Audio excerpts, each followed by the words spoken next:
the old saying goes, behind every successful man is a woman. But throughout modern history and ancient times, women played a major role, not just as sidekicks to their men, but as influential and prominent leaders in their own right. Maya Margit spotlights some of them in this next report. A beautiful widow, an Assyrian general, and a story of destruction. It's a tale of seduction, daring, and victory over one's enemies. And it's all part of the Book of Judith, believed to have been written by a Jew in the Second Temple period. In the story, Judith, a beautiful widow, enters the tent of Holofernes, an Assyrian general bent on destroying the Israelite city of Bethulia.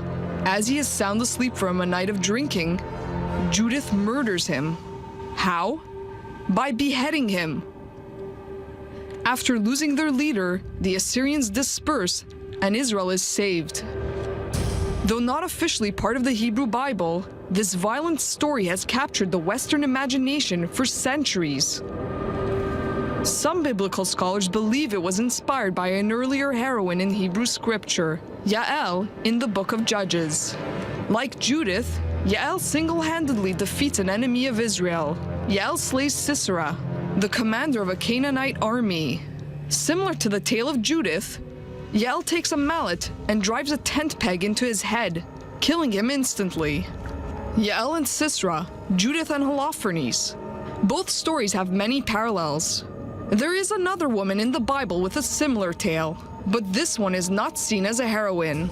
In the New Testament, Salome infamously demands the head of St. John the Baptist on a silver platter.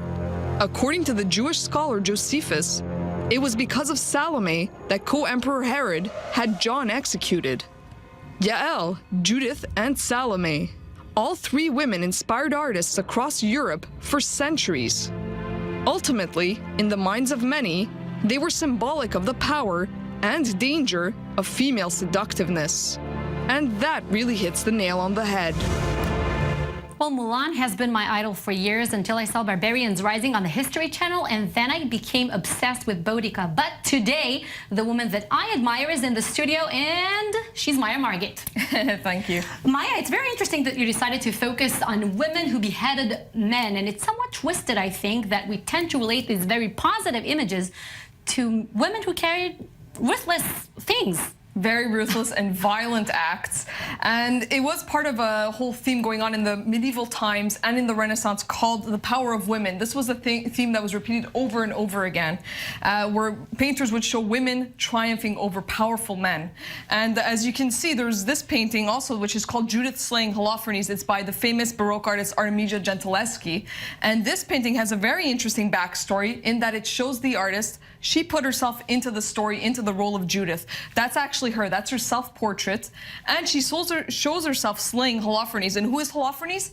It was a man who raped her named Agostini Tassi. Oh, wow. A famous Italian mentor, was a colleague of her father's when she was just 17 or 18 years old. He was convicted of the crime, but he was never punished. So she later painted this very powerful and gory and bloody image of herself taking her revenge on him, which is quite interesting. So it shows female empowerment, but at the same time, for other male artists, this was showing how women could be dangerous and seduce men. Dangerous indeed, with all these horrific images that you brought to us today. Maya, thank you so much. And now a strong woman is telling you don't go too far away as we're taking a short break here. Right afterwards, we'll take you on a tour following Deborah, the only female judge in the Bible.